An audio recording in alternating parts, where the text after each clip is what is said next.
Halo, assalamualaikum. Welcome back to my channel Dian Agassi Vlog. Kali ini aku mau bahas tentang pola makan ya. Tapi sebelumnya aku mau ceritain kenapa aku bisa sampai pada tahap merubah pola makan dan kebiasaan sehari-hari. Tuh. Jadi yang pertama, aku gak pernah makan sayur selama 21 tahun. Yang kedua, aku sangat suka sama junk food. Yang ketiga, eh masih suka minum soda. Itu zaman-zaman waktu masih kuliah ya. Kalau sekarang udah inget umur, udah punya keluarga kecil, jadi harus benar-benar hilang dari muka bumi yang namanya soda itu. Ya. Jadi aku pun cerita, pernah suatu ketika aku baru bangun tidur, diajakin, "Yan, ayo main basket yuk," gitu. Bangun tidur tuh. Udah minum belum ya waktu itu ya, lupa deh, pokoknya ngerasa kayak belum makan apa-apa, diajakin main basket, ayo ayo aja, karena emang aku dulu seneng seneng ikut serta gitu, ikut serta kegiatan apapun. Ya udah, ikut main basket, kayaknya gerah gitu kan, musim panas juga saat itu. Terus kita ke warung, ngeliat kok kayaknya di tempat ini soda enak ya gitu. Yang lain juga pada beli soda. Udah, ambil tuh Coca-Cola satu botol. Coca-Colanya sebenarnya nggak ada masalah. Yang masalah itu ya karena belum makan. Itu teman-teman. Tapi saat itu belum berasa apa-apa. Gitu. Jadi masih baik-baik aja. Nah, ada lagi cerita baru bangun tidur juga, diminta tolong masak sambal. Terus aku nyicipin sedikit, belum berasa ya sambalnya, pedes sih, tapi pedes sambalnya, tapi kayak belum berasa. Coba cicipin lagi 2-3 kali, pedes tuh, pedes. Aduh, ini kok nggak ada air ya, ini kemana air? Terus juga lagi nggak ada orang lagi, aduh pas banget nggak ada orang.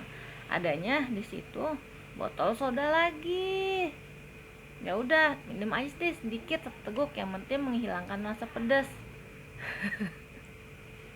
Itu pikiran masih muda ya, pikiran masih muda, ngerasa udahlah itu mungkin sama kayak minum gitu, ngilangin rasa pedas. Nyata salah, langsung mules-mules dan langsung juga muntah, ngerasa kayak ada yang keluar dari bawah sama yang keluar dari atas. Udah, akhirnya dari situ dikasih apa ya, udah makan aja, kalau nggak salah obatnya makan aja, makan yang bener sama minum air putih anget tuh. Terus ada cerita apa lagi ya, eh pertama tadi ya soda ya, terus emang nggak makan sayuran juga.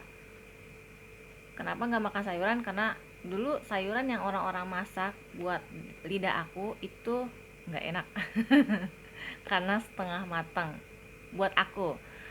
Jadi pas aku cobain masakan seorang ibu, salah satu teman aku juga, dia masak tumis capcay wortel buncis, itu enak banget. Kayak ngerasa pas masuk makan tuh aku nggak perlu kayak kres gitu. Kayak biasanya kan kalau orang suka wortel setengah matang kres kres kres gitu kan, ini nggak, langsung ngek, telen kok manis enak gitu. Dari situ mulai suka. Sebelumnya nggak pernah suka makan sayur, jadi pernah juga di pondok, lauknya itu saat itu cuma ada telur rebus, sayur toge, sama kerupuk. Telur rebus aku nggak suka. Aku termasuk yang cenderung pilih-pilih makanan, apalagi protein ya.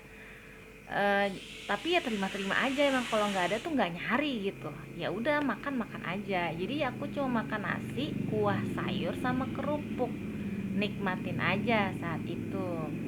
Belum kenal yang namanya sayur itu penting, protein itu juga penting, gak ngerti, belum paham. Ya udah, itu masih muda, masih di pondok. Nah, kuliah juga sama. Kalau misalnya jajan junk food kan asal ada yang namanya timun atau tomat, itu masih suka tuh. Atau misalnya selada, dulu juga nggak terlalu suka selada, cuma ngerasa di burger kok enak ya, makan deh, suka dari situ. Ngerasa cukup cukup aja, karena burger, kalau pikiran aku masih muda, burger itu adalah makanan yang paket komplit. Karbonya ada, proteinnya ada, sayurnya ada, cuma nggak paham kalau burger itu termasuk yang tinggi sama garam gitu. Ya baru paham ya sekarang karena media sosial yang tentang edukasi kesehatan kan banyak ya gitu. Dulu mah nggak paham. Sampai akhirnya sampai akhirnya aku kena yang namanya mah. Kalau kata dokter mah ya, mah karena muntah-muntah terus, makan nggak enak, perut nggak enak, itu belum masuk ke tahap kista, jadi masih didiagnosa mah. Konsumsi obat namanya lansoprazol. Waktu itu di Indonesia, jadi mamaku antar aku untuk cross check untuk semua medical check up ya, yang paling mahal kalau nggak salah itu, karena emang terus-terusan aku muntah-muntah terus nggak enak makan, pokoknya dari udah nggak enak banget. Udah, ternyata emang cuma banyak gas aja di lambung gitu, jadi kayak ada yang luka juga di lambung gitu. Akhirnya dari situ mulai nggak minum soda, terus juga junk food kurangin, tapi untuk sayur masih cuma kuahnya aja gitu. Jadi belum bener-bener fokus untuk merubah pola makan tuh belum gitu. Sampai akhirnya ngerasa kayak kok dikit-dikit kayak obat, dikit-dikit obat gitu, lansoprazol lagi, omeprazol lagi. Jadi pas lagi balik lagi ke tempat kuliah, obat yang itu nggak ada, cuma aku bawa apa namanya botolnya, terus aku tanya ke apotek di sana, ada nggak obat kayak gini? Oh ada, pokoknya belakangnya zol zol zol. Itu kayak obat tuh, obat kayak obat penenang gitu. Jadi kalau misalnya udah telat makan, oh iya, faktor utama sakit itu juga karena telat makan. Bangun tidur nggak sarapan, makan siang telat ke makan sore akhirnya make ke malam. Itu berkalkulasi, jadi nggak langsung ya teman-teman, pokoknya berkalkulasi bertotal. Ya udah, akhirnya ngerasa ini lama-lama kok aku kayak gini sih canduan. Temanku bilang itu kamu harus minum itu, nggak coba yang lain tuh kan. Iya, habis gimana sih kalau misalnya udah badan gemeter itu minum itu tuh langsung enak gitu. Cuma yang uniknya obat itu aku kan, obat itu kan apa ya, kapsul ya, kapsul yang bisa dibuka. Aku nggak bisa minum kapsul, dari kecil aku emang nggak bisa minum kapsul. Akhirnya dia aku buka, ada butiran-butiran kecil gitu warna putih, aku taruh di telapak tangan, langsung aku minum, baru aku bisa telan. Tapi kalau yang kapsul tuh aku nggak bisa. Udah, singkat cerita, aku mulai apa namanya, kata temen aku, coba deh berhenti, coba herbal aja. Udah, aku konsumsi herbal, sama aja, nggak ada perubahan, cuma mungkin ya perlahan-lahan mulai kayak mengurangi sampai akhirnya yang paling parah setelah menikah. Ini udah jauh ya, dari masa mondok, kuliah, selesai kerja sampai akhirnya menikah. Tahun pertama menikah aku bolak-balik ke IGD. Ya aku pikir aku kena mah biasa, cuma yang uniknya itu bener-bener aku sampai muntah-muntah, bener-bener pucet, udah kayak orang mau mati kali ya. Gitu, selalu 4 kali dibawa ke IGD selama menikah, setahun pertama nikah gitu. Terus tapi didiagnosa belum ketahuan ada kista. Orang-orang, bukan orang-orang, dokter ngiranya usus buntu. Ada satu dokter ngiranya usus buntu, tapi ada samping kasur aku pasien lain nanya, ibu anaknya bisa ditekuk gak tak kakinya, maksudnya ke ibu aku, ke mamaku. Aku tekuk kakiku masih nggak sakit apa apa. Dia bilang kalau misalnya nggak sakit berarti bukan usus buntu. Terus apa gitu. Nah ya udah, akhirnya cuma bisa diinfus.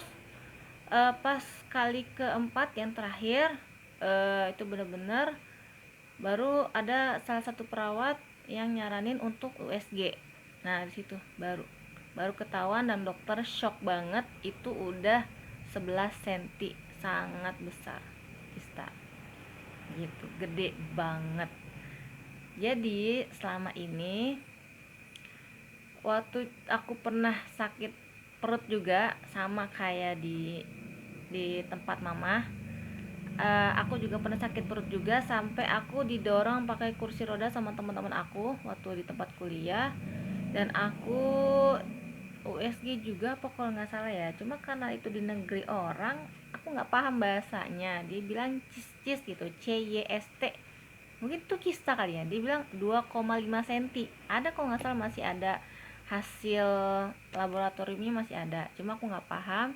Jadi aku masih terusin konsumsi junk food, kurang apa namanya, nggak mana makan sayur makan buah gitu. Kalau misalnya emang lagi ada aja gitu, emang sengaja sengajain, cuma pas sudah beli ya begitu, masih hawa nafsunya masih sangat tinggi untuk nggak makan itu gitu. Udah akhirnya setelah ketahuan kista dan harus dilaksanakan operasi, ya aku nggak siap sama sekali. Dari situ aku mulai memutuskan, udah deh, aku benerin pola makan, aku sampai mohon-mohon sama orang tuaku, aku mohon sama suami aku supaya cancel dulu operasinya, cancel dulu, aku mau coba ngubah pola makan dulu selama 3 bulan. Kalau misalnya emang gak ada hasil ya udah, aku ikhlas buat operasi, aku bilang gitu.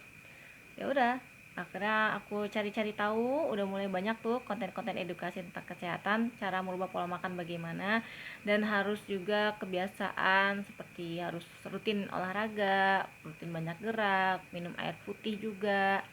Dari situ, padahal sebenarnya gampang ya pola makan itu, asal nggak berlebihan aja sih.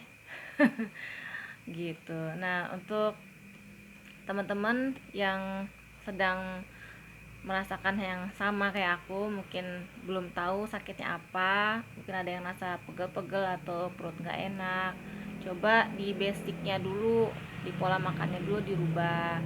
Mungkin teman-teman kebanyakan minum yang manis-manis atau kebanyakan junk food kayak aku dulu, itu dikurangin, banyakin minum air putih aja. Kalau misalnya suka minum air putih hangat, ya minum air putih hangat itu lebih bagus. Terus juga kalau misalnya emang nggak bisa olahraga keluar, di rumah aja. Sekarang udah banyak banget media sosial, di YouTube juga, tentang olahraga, entah yoga, entah aerobik, entah zumba, yang cuma 3 menit ada, 10 menit ada, 30 menit pun ada gitu. Yang penting mau, asal mau aja gitu teman-teman. Semangat banget ya kalau ngomongin pola makannya. Iya, soalnya emang aku pengalaman sakit kayak gitu dan akhirnya mulai ngerubah pola makan. Nah, untuk detail proses waktu aku ngerasain 3 bulan itu, aku akan ceritain di next video. Oke, bye bye, terima kasih sudah menonton video aku.